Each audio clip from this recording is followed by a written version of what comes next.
There is one theme that we're going to focus on, is that of how do we individually play a part in restoring broken relationships that we have with each other, with the environment. How do we heal that wound of separation that has seen us do so many things that cause harm to ourselves and the planet? What we're experiencing, extreme environmental events, armed conflicts, interpersonal conflicts, personal hardships, and economic hardships, are the evidence, are the experiences that we are going through that we see at the surface. And there's much more underneath that iceberg. So this is the context in which we're having this conversation about sustainability.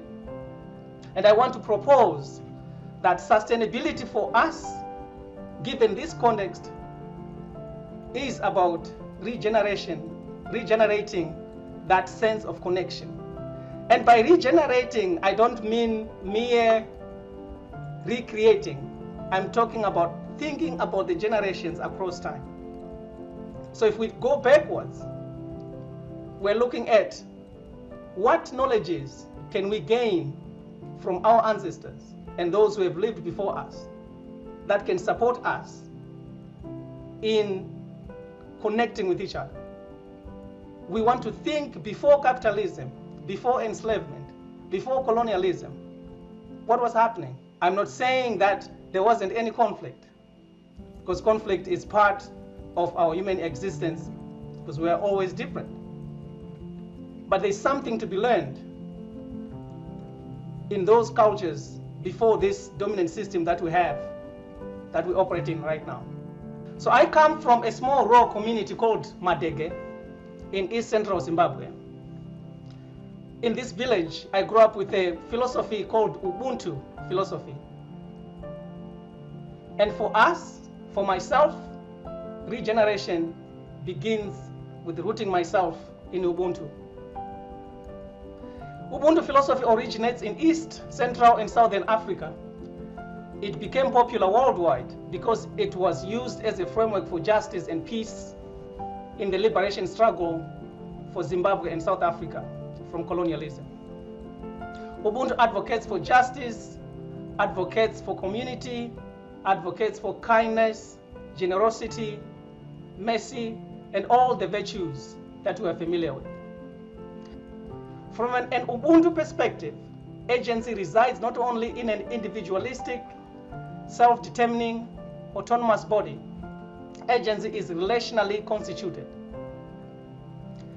Personhood is attained through a complex exchange and engagement as people, species interact and communicate with the totality of the environment. If we as humans, as human people, do not sit outside of this network of relationships and we are deeply enmeshed in it, then our responsibility should not be that of a cancer that sabotages its host. Our regenerative philosophy, therefore, should consider co-agency as the ethics that leads our action. I am because we are. The self is recognized in the other. We are each other's support system. Our relationships are our field and source of survival. The sanctuary provided by being in healthy relationships counters the negative implications of the wound of separation. Ubuntu philosophy inspired me to lead the creation of Ubuntu Learning Village. Ubuntu Learning Village is an eco-village, a culture and learning center in Gutu, Zimbabwe. We offer free opportunities to local children, to adults, and international travelers to connect through art, music, ceremony, education, and food. At Ubuntu, sustainability takes this idea of moving backward into the future. We root ourselves in connection to each other, connection to the earth. Our identity is collective. Yes, we are individuals, but however, we cannot be individuals without the collective. So we're trying in this experiment to cultivate organic, decentralized engagements that nurture individuals in fostering just, regenerative, eco-social relations. Our work is an experiment in creating sanctuaries for connection and authentic relationships, because we are because of all of us.